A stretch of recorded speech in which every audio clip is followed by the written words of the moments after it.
चलिए दोस्तों, आज की इस वीडियो में हम लोग अनौपचारिक शिक्षा के बारे में डिस्कस करते हैं। पिछली कुछ वीडियोज़ के माध्यम से हम लोग शिक्षा और शिक्षा के प्रकार के बारे में डिस्कस कर चुके हैं। जैसे कि आप लोग जानते हैं कि शिक्षा देने और ग्रहण करने की विधियों के आधार पर इसे 3 भागों में बांटा गया है।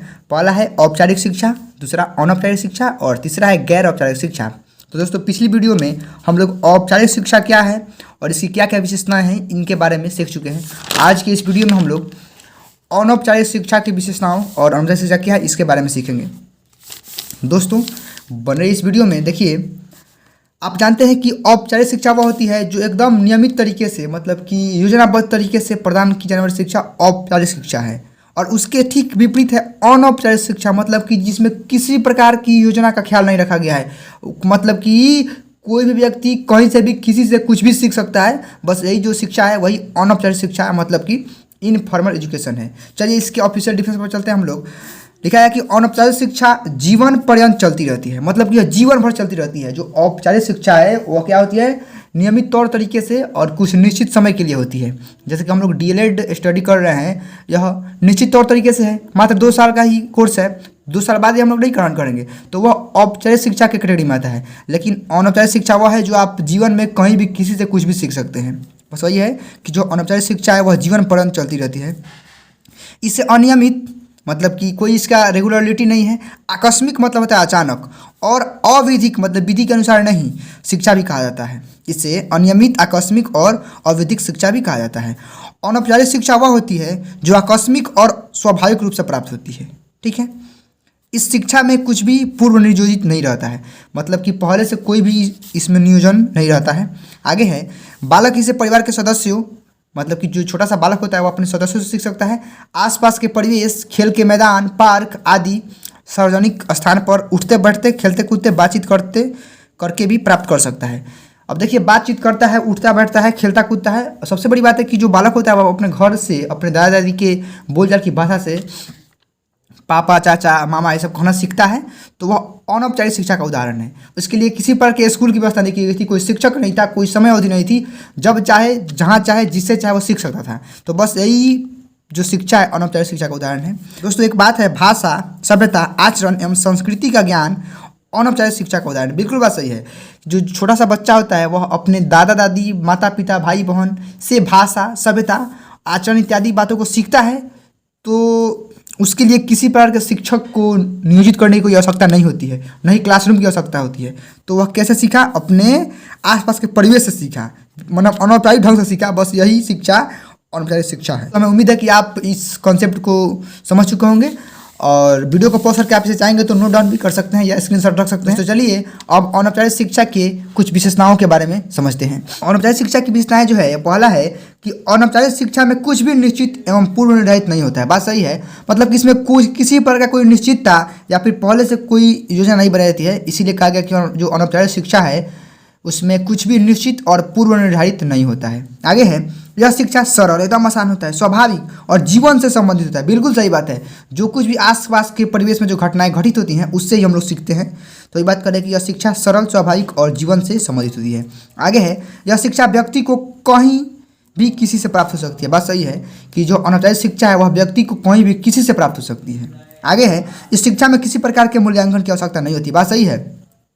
इसके पहले वीडियो में जब हम लोग औपचारिक शिक्षा की बात कर रहे थे तो उसमें क्या था कि मतलब कि एक तो निश्चित अवधि थी पढ़ने पढ़ाने का, उसके बाद उसमें एक एग्जाम भी करने की व्यवस्था थी, मतलब कि परीक्षा लेने की व्यवस्था थी, और उसमें सर्टिफिकेट भी दिया जाता था, प्रमाण पत्र भी दिया जाता था कि आप इस योग्य हैं। लेकिन अनौपचारिक शिक्षा व्यवस्था में किसी प्रकार के मूल्यांकन की कोई आवश्यकता नहीं होती है। आगे है, यह शिक्षा जीवन पर्यंत चलती रहती है। बात सही है। और लास्ट है, यह शिक्षा व्यक्ति के सर्वांगीण विकास में सहायता करती है। बात बिल्कुल सही है।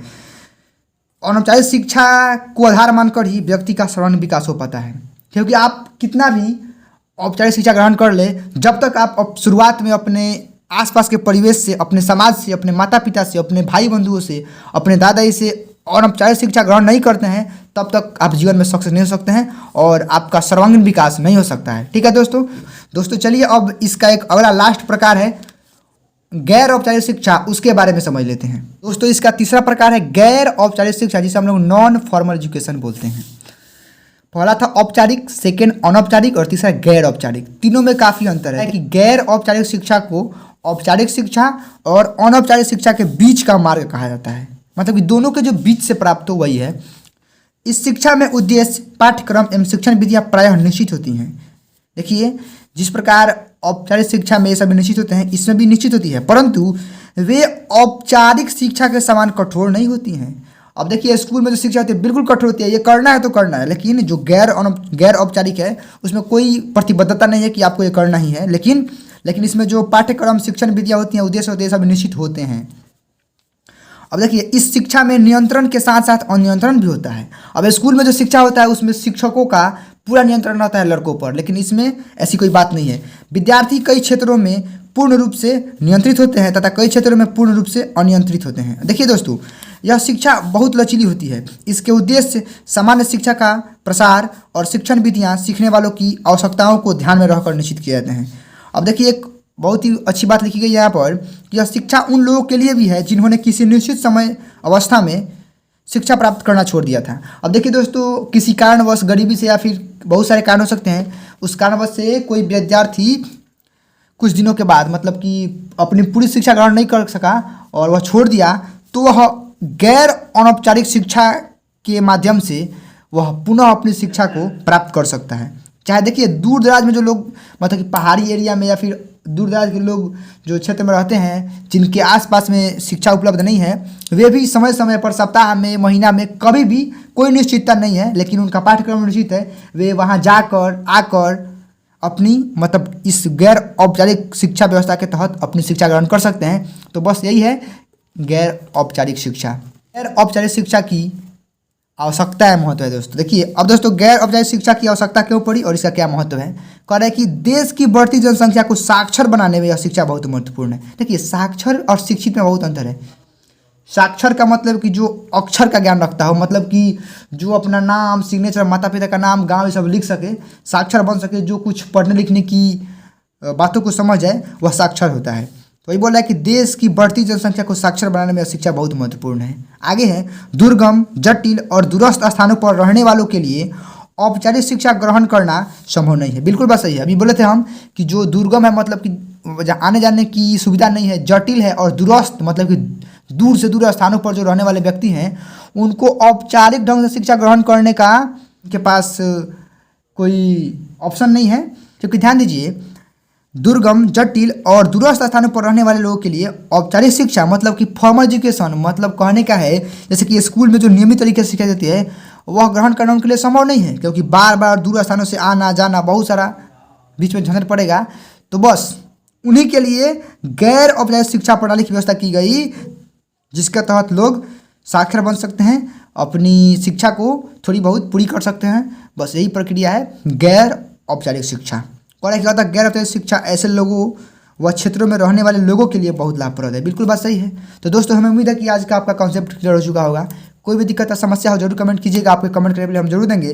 दोस्तों, वीडियो को पॉज करके आप इसे नोट डाउन कर सकते हैं और चाहे तो स्क्रीनशॉट करके भी नोट डाउन कर सकते हैं। आज की इस वीडियो में बस इतना ही। मिलते हैं आपसे अगली वीडियो में अगले टॉपिक के साथ। तब तक के लिए आपका दोस्त राम कुमार आप लोगों को विदा लेता है। टेक केयर, थैंक यू, जय हिंद, वंदे मातरम।